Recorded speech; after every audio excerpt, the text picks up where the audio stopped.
बच्चों, कैसे हो आप लोग। मेरा नाम है Nitin Kumar. Welcome to my channel NK commerce academy official.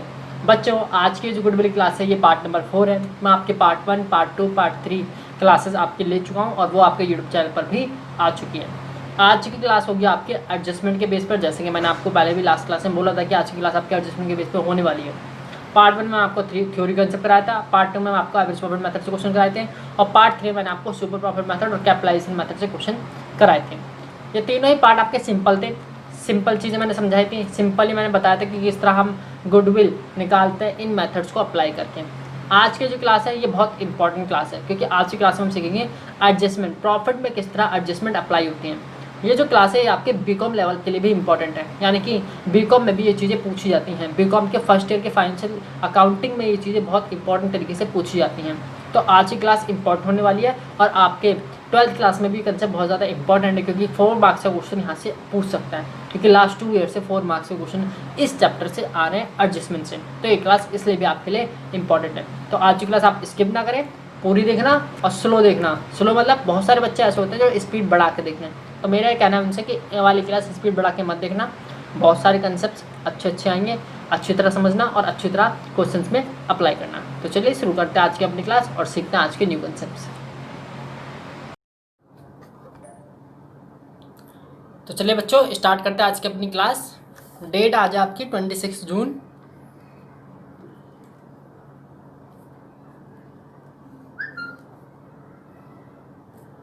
है आपकी। पार्ट नंबर आपका आज का है पार्ट नंबर 4, गुडविल में। आज की जो क्लास होने वाली है मैंने आपको बता चुका हूँ, वो होने वाली है आपकी एडजस्टमेंट्स के ऊपर। इसे हम एडजस्टमेंट ऑफ प्रॉफिट भी कह सकते हैं, क्योंकि आपका प्रॉफिट में एडजस्टमेंट होना है। किस में एडजस्टमेंट होना है? प्रॉफिट में। आपको समझाना चाहूँगा मैं कि गुडविल जो निकालते हैं वो ऑफकोर्सली प्रॉफिट के बेस पे निकालते हैं, पास्ट ईयर्स के प्रॉफिट के बेस पे। अब जो एवरेज प्रॉफिट होता है वो सभी फॉर्मूलेज में यूज़ होता है, चाहे वो एवरेज प्रॉफिट मेथड वाला फॉर्मूला हो, चाहे वो सुपर प्रॉफिट वाला हो, चाहे वो कैपिटलाइजेशन वाला हो। क्योंकि कैपिटलाइजेशन में आपका एवरेज प्रॉफिट के मेथड के बेस पे भी आता है और सुपर प्रॉफिट मेथड के बेस पे भी आता है। और सुपर प्रॉफिट मेथड में हम एवरेज प्रॉफिट भी लेते हैं और नॉर्मल प्रॉफिट से वो निकलता है। तो एवरेज प्रॉफिट का मतलब तो आप लोगों को पता है कि पास्ट ईयर्स के प्रॉफिट का क्या करते हैं, हम एवरेज करते हैं। अगर मैं आप लोगों से बोलूं कि आपके पास्ट ईयर्स के प्रॉफिट ही गलत है, तो अगर पास्ट ईयर्स के प्रॉफिट गलत हुए तो आपके जो करेक्ट प्रॉफिट आएगा वो गलत आएगा। सॉरी, आपका जो गुडविल आएगी वो गलत आएगी। आएगी नहीं आएगी? सिंपल सी बात ये है कि अगर आपके पास्ट ईयर्स के प्रॉफिट ही गलत हैं तो आपका गुडविल गलत आएगा, आपकी गुडविल की वैल्यू गलत आएगी। सर फिर से बताओ कहना क्या चाहता हूँ? बेटा मैं एक ही चीज़ कहना चाहता हूँ कि पास्ट ईयर्स के प्रॉफिट में, यानी पास्ट ईयर्स के जो आपके प्रॉफिट हैं उनमें आपने कुछ ना कुछ मिस्टेक्स कर रखी है। उन मिस्टेक्स को आपको पता लगे कि ये मैंने गलती कर रखी है, गुडविल निकालते वक्त आपको क्या करना है, उन मिस्टेक्स को करेक्ट करना है और आपको करेक्ट वैल्यू ऑफ प्रॉफिट निकालना है। करेक्ट वैल्यू ऑफ प्रॉफिट निकालने के बाद गुडविल निकालनी है। सिंपल चीज़, समझ गए? फर्स्ट ऑफ ऑल गलती पता होनी चाहिए कि आपने गलत क्या करा है। सेकंड, गलती को ठीक करें। थर्ड, गुडविल निकालें। समझ में आ गया? तो आपको ये चीज़ ध्यान रखने गुडविल निकालते वक्त कि आपके कहीं पास्ट ईयर्स के प्रॉफिट में गलती तो नहीं है। अगर पास्ट ईयर्स के प्रॉफिट में गलतियां हैं तो पहले उन्हें ठीक करो और फिर ठीक करने के बाद, करेक्ट प्रॉफिट निकालने के बाद फिर आप क्या करो, गुडविल के पॉइंट ऑफ व्यू पे आओ, फिर आप मेथड अपना अप्लाई करो। अब बात ये आती है कि गलती कौन कौन सी हो सकती है। फर्स्ट ऑफ ऑल पहली गलती होती है आपके लॉसेज और गेन की। लॉसेज और गेन की गलती हो सकती है। मतलब ये कि हो सकता है आपने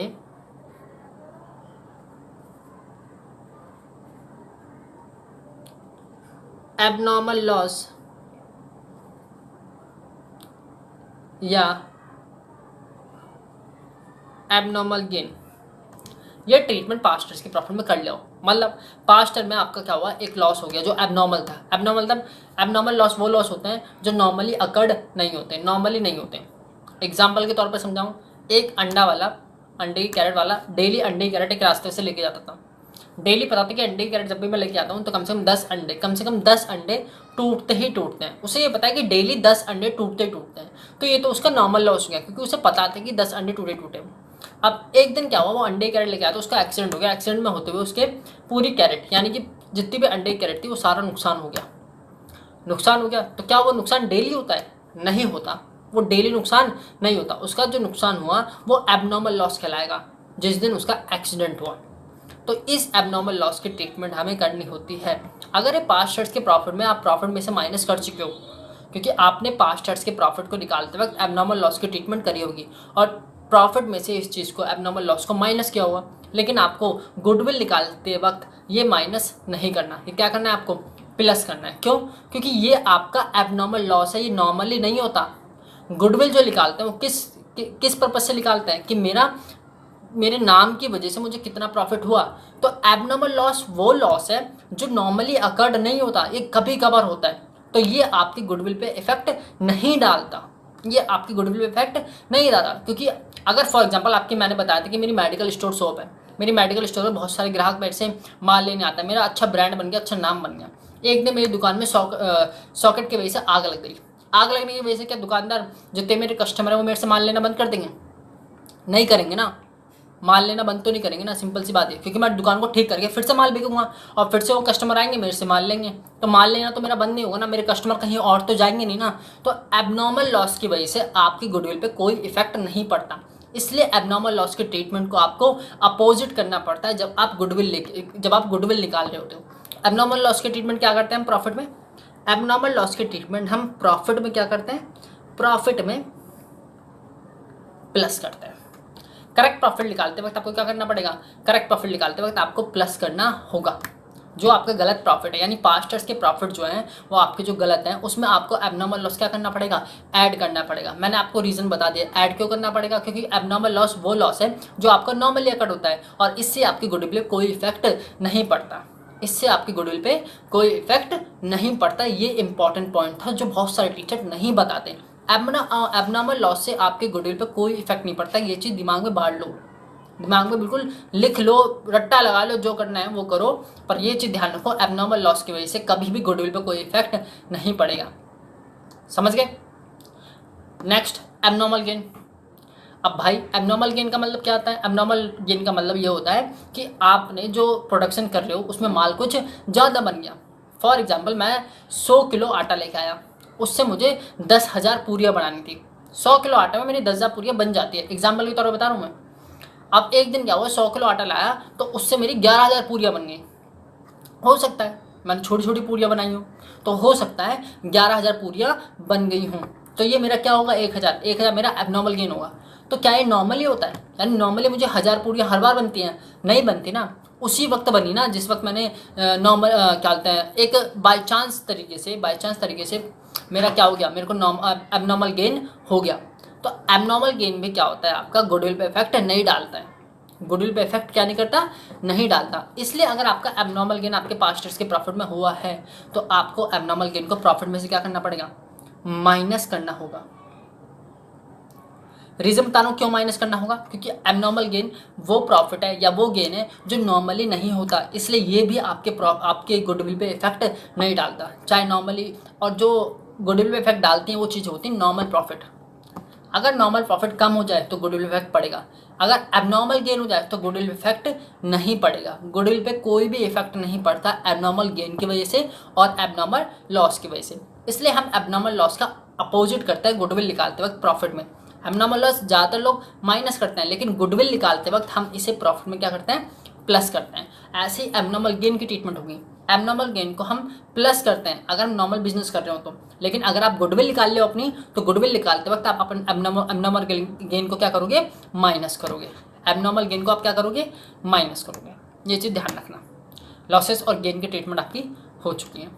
ये ट्रीटमेंट समझ के जब मैं प्रैक्टिकल क्वेश्चन कराऊंगा तो आपको और अच्छे से समझाऊंगा। नेक्स्ट आपका क्या है? नेक्स्ट आपका ओवर वैल्यूएशन।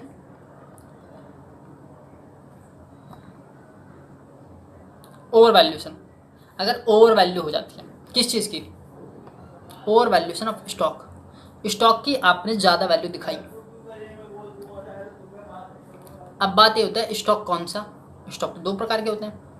बता बेटा कौन कौन से, कमेंट बॉक्स में बताओ कौन कौन से। स्टॉक दो प्रकार के होते हैं, एक होता है ओपनिंग स्टॉक और एक होता है क्लोजिंग स्टॉक, एक होता है आपका ओपनिंग स्टॉक और एक होता है आपका क्लोजिंग स्टॉक। अगर ओपनिंग स्टॉक की आपने ओवर वैल्यू दिखा रखी है अपनी बुक्स में, पास्ट ईयर्स के प्रॉफिट को निकालते वक्त आपने अपनी ओपनिंग स्टॉक की वैल्यू क्या दिखा रखी है, ओवर वैल्यू।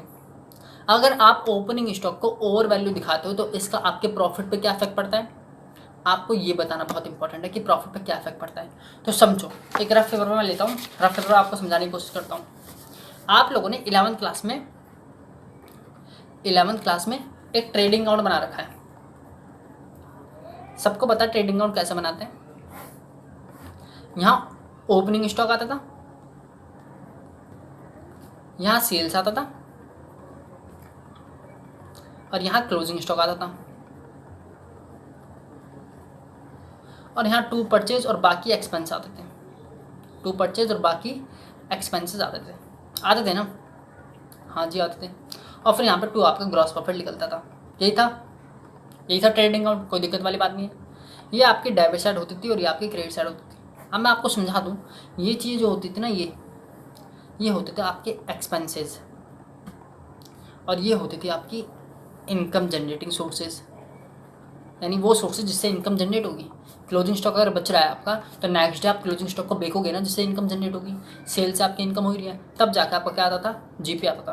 तो अगर आप अपनी इनकम में से आपके एक्सपेंस घटाओगे तो जीपी आएगा। ये तो समझ में आ गया। हाँ, अगर आपने अपने ओपनिंग स्टॉक को बढ़ा के दिखा रखा है, क्या करके दिखा रखा है, बढ़ा के, तो ओपनिंग स्टॉक क्या है, एक्सपेंस है। अगर आप अपने एक्सपेंस बढ़ा के दिखाओगे, क्या बढ़ा के दिखाओगे, अगर आप अपने एक्सपेंस बढ़ा के दिखाओगे तो उससे आपके प्रॉफिट पे क्या इफेक्ट पड़ेगा, ये साइड ज़्यादा हो गई, ये साइड क्या हो गई, ज़्यादा। अगर ये साइड ज़्यादा हो गई और ये साइड कम है तो प्रॉफिट पे क्या इफेक्ट पड़ेगा, सोचो क्या इफेक्ट पड़ेगा। एग्जाम्पल के तौर पे ये साइड 10 लाख है और ये साइड 12 लाख है, तो प्रॉफिट कितना हुआ, 2 लाख। ये तो समझ गए कि अगर एक्सपेंस की साइड 10 लाख है और ये 12 लाख है तो प्रॉफिट पे क्या हुआ, 2 लाख। ये नॉर्मल केस है। और अगर मैं ओवर वैल्यूशन करके दिखाऊं, यानी कि अगर मैं अपनी स्टॉक की वैल्यू ओवर वैल्यू करके दिखाऊं, यानी मैं अगर ओवर वैल्यू मतलब अगर मैं वहाँ पे 11 लाख एक्सपेंस ले लूँ और यहाँ पे 12 लाख की सेल्स हुई तो मेरा प्रॉफिट पे क्या इफेक्ट पड़ेगा, प्रॉफिट क्या होगा, कम आएगा। अगर आप अपने एक्सपेंस बढ़ा के दिखाओगे तो प्रॉफिट क्या आएगा आपका, कम आएगा। ये चीज़ ध्यान रखना है। तो अगर आपकी एडजस्टमेंट में over valuation of opening stock आता है तो ओपनिंग स्टॉक के ओवर वैल्यूएशन के होने की वजह से आपका प्रॉफिट क्या हुआ, पास्ट ईयर्स में प्रॉफिट क्या हुआ, कम हुआ। करेक्ट करने का क्या तरीका है कि करेक्ट प्रॉफिट कैसे निकालेंगे, ओवर वैल्यूएशन ओपनिंग स्टॉक को प्लस करेंगे किसमें, प्रॉफिट में, ताकि आपका क्या है, करेक्ट प्रॉफिट है। यानी ये वो एक्सपेंस होते हैं जो आपके बिना बात के आपने बढ़ा के दिखा रखे हैं। अगर आप अपने एक्सपेंस बढ़ा के दिखाओगे तो ऑफकोर्सली आपकी इनकम, आपका प्रॉफिट कम आएगा। तो ये तो आपकी गलती थी। करेक्ट प्रॉफिट निकालते वक्त क्या करोगे, इस गलती को सुधारोगे। कैसे करोगे, प्रॉफिट में over valuation of opening stock क्या करोगे, प्लस करोगे। सेम चीज क्लोजिंग स्टॉक के साथ देखते हैं। अगर over valuation of closing stock हुआ तो, यानी क्लोजिंग स्टॉक की वैल्यू अगर आपने बढ़ा के दिखा रखी है, अगर क्लोजिंग स्टॉक क्या करके दिखा रखा है, बढ़ा के दिखा रखा है, यानी आपने इनकम क्या दिखा रखी है, बढ़ा के दिखा रखी है। अगर आप अपनी इनकम बढ़ा के दिखाओगे तो ग्रॉस प्रॉफिट क्या होगा, बढ़ के ही तो आएगा। इनकम बढ़ाओगे तो प्रॉफिट भी बढ़ेगा, एक्सपेंस बढ़ाओगे तो प्रॉफिट कम होगा। तो अगर आप अपनी इनकम बढ़ा के दिखा रहे हो तो प्रॉफिट पे कैसा इफेक्ट हो रहा है, प्रॉफिट भी बढ़ ही रहा है ना, जो कि गलत है। आपकी एक्चुअल इनकम वो है ही नहीं। ओवर वैल्यूएशन का मतलब क्या हुआ, आपने बढ़ा के दिखा रखा है, आपने अपना एक्चुअल प्रॉफिट दिखा ही नहीं रखा। तो इससे क्या इफेक्ट होगा, इससे आपका प्रॉफिट बढ़ेगा। तो करेक्ट प्रॉफिट निकालने के लिए क्या करेंगे, अगर over valuation of closing stock होगा तो प्रॉफिट में से क्या करेंगे, माइनस करेंगे प्रॉफिट में से जो आपके पास्ट ईयर्स के प्रॉफिट होगा। ये होती हैं आपकी इंपॉर्टेंट एडजस्टमेंट्स। इन्हें बताने के लिए मैं बहुत दिनों से तरस रहा था कि जल्द से जल्द मेरे 3 पार्ट खत्म हो, फिर मैं आपको समझाऊँ। ये चीज़ें जो बहुत इंपॉर्टेंट है आपके एग्जाम के पॉइंट ऑफ व्यू से, आपके फ्यूचर बीकॉम के पॉइंट ऑफ व्यू से, बीकॉम ऑनर्स के पॉइंट ऑफ व्यू से, वहाँ पे बहुत अच्छी तरह पूछा जाता है। और बीकॉम की क्लासेस में भी दोबारा ये चीज़ें मैं आपको समझाता हूँ। पर बेहतर ये होगा कि आप अभी से अपने माइंड में ये कंसेप्ट लेके चलें कि हाँ भाई ऐसा होता है। अगर आप ओवर वैल्यूएशन ओपनिंग स्टॉक का ओवर वैल्यूएशन लेके चलोगे तो over valuation of opening stock कहाँ आता है, डेबिट साइड। डेबिट साइड क्या होता है, एक्सपेंस होते हैं। एक्सपेंस बढ़ा के दिखा रहे हो तो प्रॉफिट कम आएगा। तो ये गलत हुआ ना प्रॉफिट के साथ। तो इसलिए आप प्रॉफिट को करेक्ट करने के लिए क्या करोगे, ओपनिंग स्टॉक प्लस करोगे। समझे, ऐसा ही क्लोजिंग स्टॉक ओवर वैल्यूएशन के साथ होगा। क्लियर हो बेटा। Next third point, third point क्या है? थर्ड पॉइंट है अंडर वैल्यूशन। अगर आप ओवर वैल्यूशन पढ़ रहे हो तो अंडर वैल्यूशन भी पढ़ो। अंडर वैल्यूशन का मतलब होता है कम करके दिखाना, ओवर वैल्यूशन का मतलब होता है बढ़ा के दिखाना। Under valuation of stock.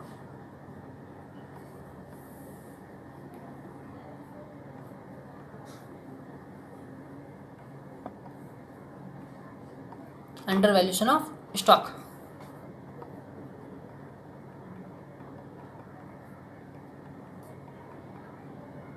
Opening stock के साथ क्या होगा?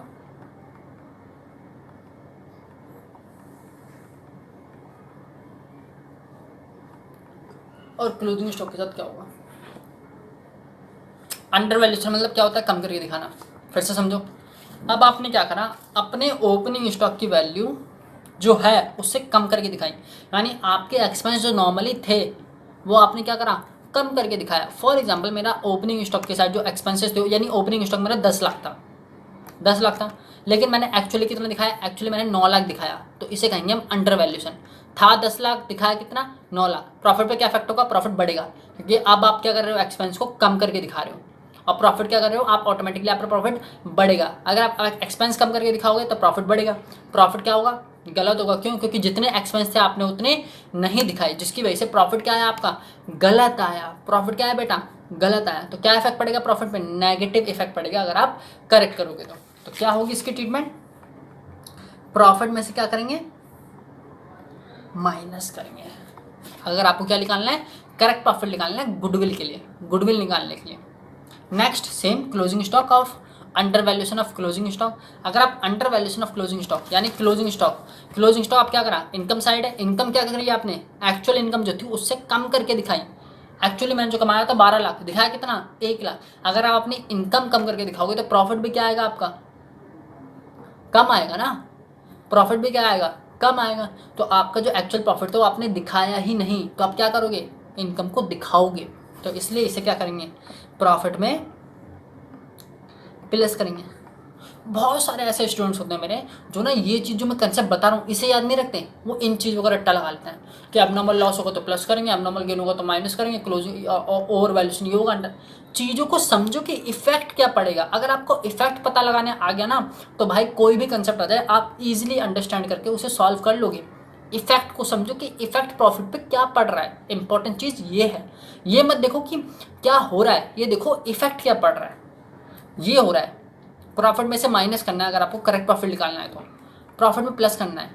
सर ये कौन से प्रॉफिट है आप जो बोल रहे हो प्रॉफिट? ये भाई रॉन्ग प्रॉफिट, जो आपको पास्ट ईयर्स के प्रॉफिट गिवन है, पास्ट ईयर्स के प्रॉफिट गिवन है, उनमें ये चीज़ें आपकी क्वेश्चन में एडजस्टमेंट आएंगी कि अंडर वैल्यूशन ऑफ स्टॉक की क्या ट्रीटमेंट होगी, ओवर वैल्यूशन ऑफ स्टॉक की क्या ट्रीटमेंट होगी।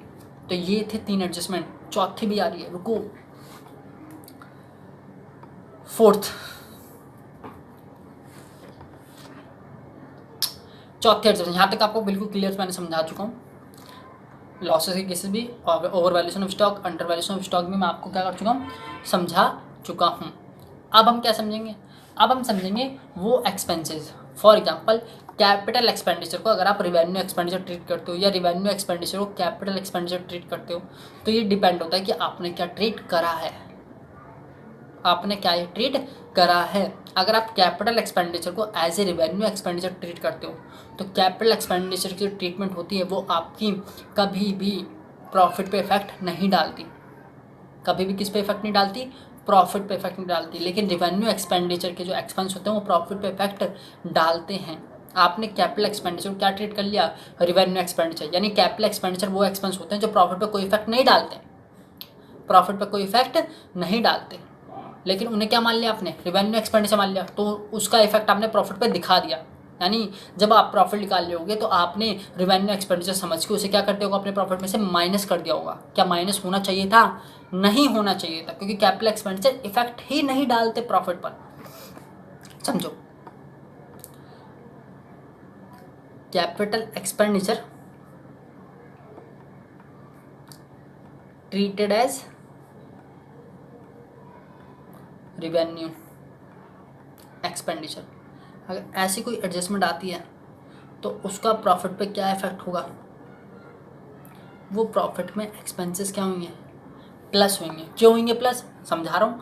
कैपिटल एक्सपेंडिचर का कोई भी इफेक्ट आपके प्रॉफिट पर नहीं पड़ता। अगर आप कैपिटल एक्सपेंडिचर को रिवेन्यू एक्सपेंडिचर मान के ट्रीट करोगे तो यानी कि रिवेन्यू एक्सपेंडिचर वो एक्सपेंस होता है जो प्रॉफिट पे इफेक्ट डालते हैं। तो यानी कि जब आपने प्रॉफिट निकाला होगा, जब आपने लास्ट ईयर प्रॉफिट निकाला होगा और आपने कैपिटल एक्सपेंडिचर को रिवेन्यू एक्सपेंडिचर मान लिया होगा, तो आपने रिवेन्यू एक्सपेंडिचर डेबिट किया होगा अपने प्रॉफिट लॉस अकाउंट में, और वहाँ से क्या कर दिया होगा, प्रॉफिट को कम कर दिया होगा। क्या कर दिया होगा, प्रॉफिट को कम। क्यों कम किया होगा, क्योंकि आपके जो कैपिटल एक्सपेंडिचर थे वो आपने कैपिटल एक्सपेंडिचर ना मान के क्या मान लिया, रिवेन्यू एक्सपेंडिचर मान लिया, जिसका इफेक्ट आपके प्रॉफिट पे पड़ा। और क्या पड़ा, नेगेटिव इफेक्ट पड़ा, आपका प्रॉफिट कम हो गया। इसलिए प्रॉफिट को करेक्ट दिखाने के लिए मुझे क्या करना पड़ा, प्रॉफिट में प्लस करना पड़ा। सेम चीज़ अगर आप रिवेन्यू एक्सपेंडिचर क्या मान लेते हो, कैपिटल एक्सपेंडिचर मान लेते हो। रिवेन्यू एक्सपेंसेस treated as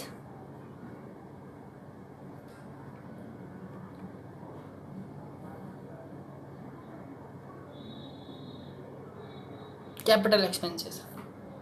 अगर आप रिवेन्यू एक्सपेंसेस को क्या मान लेते हो, कैपिटल एक्सपेंसेस मान लेते हो, तो क्या करेंगे, अगर आप रिवेन्यू एक्सपेंसेस को कैपिटल एक्सपेंडिचर मान लेते हो तो यानी रिवेन्यू एक्सपेंस जो थे वो आपके प्रॉफिट में डेबिट होने चाहिए थे, लेकिन आपने डेबिट नहीं किए। आपने क्या ट्रीट कर लिया, कैपिटल एक्सपेंडिचर ट्रीट कर लिया। और जैसे कि मैं बता चुका हूँ कैपिटल एक्सपेंडिचर प्रॉफिट पे इफेक्ट नहीं डालते, तो आपने रिवेन्यू एक्सपेंस को कैपिटल एक्सपेंस मान लिया, जिससे आपके प्रॉफिट पर कोई इफेक्ट पड़ा नहीं, जबकि प्रॉफिट पर इफेक्ट पड़ना चाहिए था, क्योंकि वो रिवेन्यू एक्सपेंडिचर है, वो आपके प्रॉफिट को कम करते, लेकिन आपने उसका इफेक्ट दिखाया ही नहीं, जिसकी वजह से प्रॉफिट क्या हो गया, आपका बढ़ गया। अगर आप रिवेन्यू एक्सपेंस को रिवेन्यू एक्सपेंस ट्रीट ही नहीं करोगे तो आपका प्रॉफिट बढ़ेगा ही ना, यानी एक्सपेंस को एक्सपेंस आप ट्रीट ही नहीं करोगे तो आपका प्रॉफिट बढ़ेगा। जो आपके खर्चे होने चाहिए तो आपने वो खर्चे माने ही नहीं, तो जब वो खर्चे मानोगे नहीं तो जितनी इनकम थी पूरी इनकम आपकी जेब में जाएगी। तो यही तो हुआ, यही आपने किया। रिवेन्यू एक्सपेंडिचर जो थे वो आपने कैपिटल एक्सपेंडिचर ट्रीट कर लिए, और कैपिटल एक्सपेंडिचर का कोई भी ट्रीटमेंट आपके प्रॉफिट पे नहीं पड़ता है, तो इस वजह से आपका प्रॉफिट क्या हो गया, बढ़ गया। तो इससे आप प्रॉफिट में क्या आएगा, करेक्ट करेंगे जब, तो प्रॉफिट में से क्या करना पड़ेगा, आपको माइनस करना पड़ेगा अगर आप रिवेन्यू एक्सपेंस ट्रीट करते हो कैपिटल एक्सपेंडिचर में। ये चीज़ भी मैंने आपको अब क्लियर कर दी, और साथ साथ एक सटीक मैं रीज़न भी बता रहा हूँ, बस ये रीज़न याद रखना है आपको, ताकि आपका क्वेश्चन कैसा भी आए आप उसे सॉल्व ईजिली कर लोगे। अगर आपने ये रीज़न, ये कंसेप्ट अपने माइंड में एक बार डाल लिया तो इंपॉर्टेंट चीज़ कंसेप्ट है। रट्टा मत लगाना कभी, ये ध्यान रखना। रट्टा लगाओगे, आज याद रखोगे बाद में भूलोगे, आज याद रखोगे बाद में भूलोगे, हमेशा भूलते चले जाओगे फिर, तो इससे आपके स्टडी में बहुत ज़्यादा इफेक्ट पड़ेगा, जिससे आपको अच्छे मार्क्स जिससे आपकी वजह से नहीं आएंगे। रट्टा मत लगाना, चीज़ों को समझना। कोई भी डाउट होता है फिर से पूछो, फिर से बताऊंगा, फिर से वीडियो में लेके आऊँगा, मैसेज करो पर्सनली, कॉल करो पर्सनली, बताऊँगा। पर आप पढ़ो, इंपॉर्टेंट चीज़ें पढ़ना, अच्छा कॉलेज लेना, अपनी लाइफ को अच्छी तरह सेटल करना। फ्यूचर में आने वाली जनरेशन बहुत हार्ड वर्क करने वाली है, बहुत ज़्यादा स्ट्रगल होने वाला है लाइफ में, तो इसलिए अभी से आप अपनी मेहनत करना स्टार्ट कर दो, ताकि आप अपने आने वाली जनरेशन को या अपने आने वाले टाइम को सिक्योर कर सको। एक अच्छी लाइफ स्टाइल इंपॉर्टेंट है। पढ़ाई नहीं करोगे फिर जो मन में आए वो करो, आपकी लाइफ है। तो चलिए स्टार्ट करते हैं अपना टॉपिक। अब 6 हो चुके हैं, 7वां। अब एक्सपेंस के तरीके तो आपने बता दिए, इनकम के साथ भी तो हो सकता है कैपिटल नेचर की इनकम जो हो आपने रिवेन्यू नेचर की मान लियो, और रिवेन्यू नेचर की जो इनकम हो आपने कैपिटल नेचर की मान लियो। सर एक बात हमें एक और चीज़ कंफर्म कर दो, कैपिटल एक्सपेंडिचर कौन से होते हैं, रिवेन्यू एक्सपेंडिचर कौन से होते हैं, ये सब चीज़ें मैं आपको पहले क्लियर कर देता हूँ होते कौन से। 11वीं क्लास में पढ़ रखा है, अगर जिनको अभी भी डाउट हो मैं बता देता हूँ। कैपिटल एक्सपेंडिचर वो एक्सपेंडिचर होते हैं जो लॉन्ग टर्म बेनिफिट्स के लिए करे जाते हैं। एग्जाम्पल के तौर पर जैसे मैं फर्नीचर खरीदता हूँ अपने बिजनेस के लिए, तो फर्नीचर अगर मैं खरीद रहा हूँ तो मैं लॉन्ग टर्म पर्पज़ के लिए खरीदा हूँ कि मेरे वहाँ बिजनेस में लॉन्ग टर्म पर्पज़ के लिए रहेगा।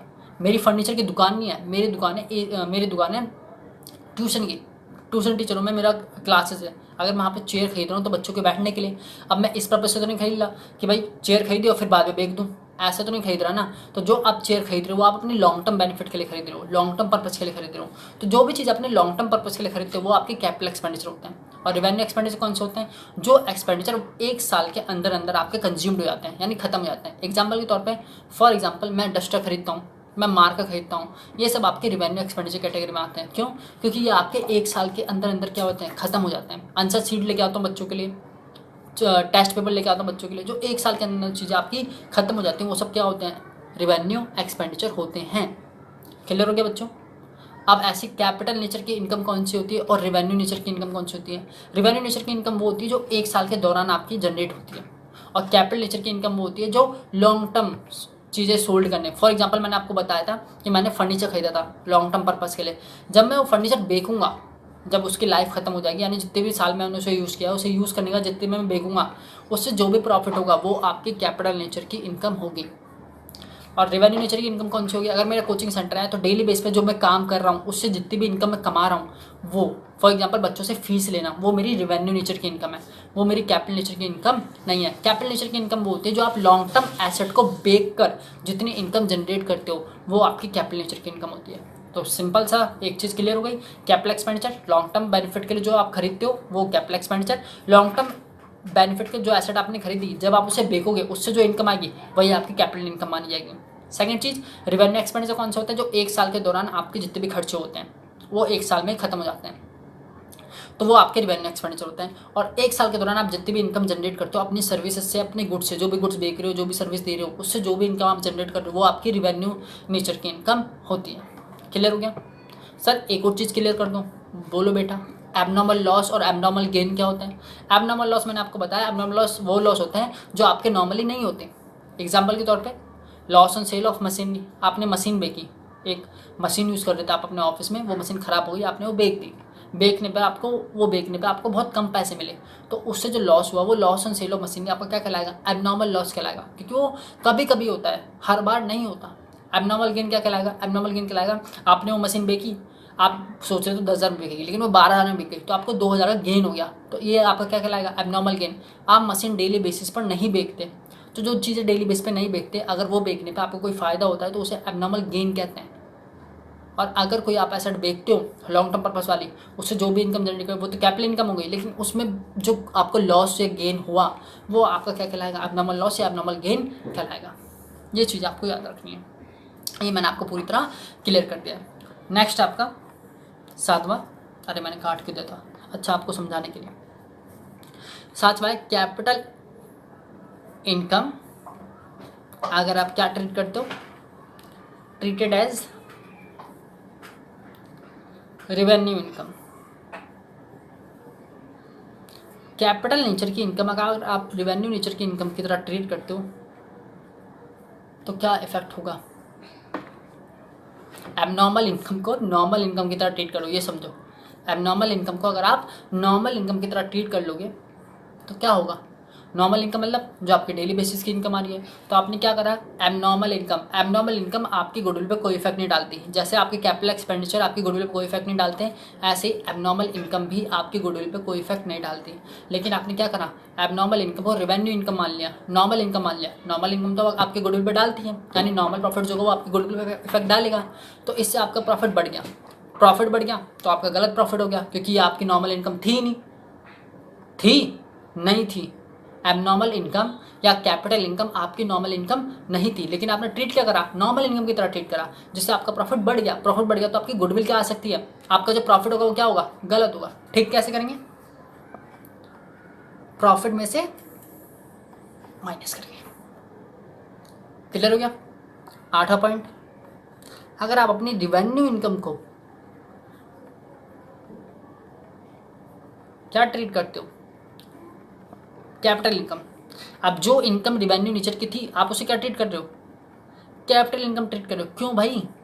जो चीज़ है उसे आप वैसा कर नहीं रहे और जो चीज़ नहीं है उसे आप वैसा कर रहे हो, तो यही सब चीज़ें जो होती है जो आपकी एडजस्टमेंट्स कहलाती हैं।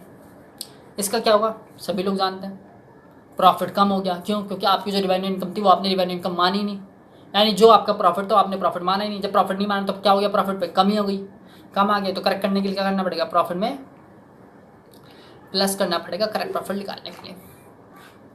8 चीज़ें आपको मैंने समझाई। एबनॉर्मल लॉस की ट्रीटमेंट, एबनॉर्मल गेन की treatment, over valuation of closing stock opening stock, under valuation of closing stock opening stock, capital nature की एक्सपेंस को अगर रेवेन्यू ट्रीट कर ले तो क्या करेंगे? अगर रेवेन्यू नेचर के एक्सपेंस को कैपिटल एक्सपेंस ट्रीट कर ले तो क्या करेंगे? कैपिटल इनकम को ट्रीट कर लिया और रेवेन्यू इनकम की तरह तो क्या करेंगे? रेवेन्यू इनकम को ट्रीट कर लिया और कैपिटल इनकम की तरह तो क्या करेंगे? 9वां, अगर आपके नॉर्मल एक्सपेंसेस ट्रीट ही ना करेंगे, यानी नॉर्मल एक्सपेंस आपने डाले ही नहीं, लास्ट ईयर के प्रॉफिट में जो आपके नॉर्मल एक्सपेंस थे वो आप भूल गए डालना, तो क्या होगा? तो नॉर्मल एक्सपेंस तो आपके माइनस होते हैं, तो आपके प्रॉफिट में से माइनस होंगे। सिंपल सी बात। सर फिर से समझाइए, आप जल्दी में बोल गए।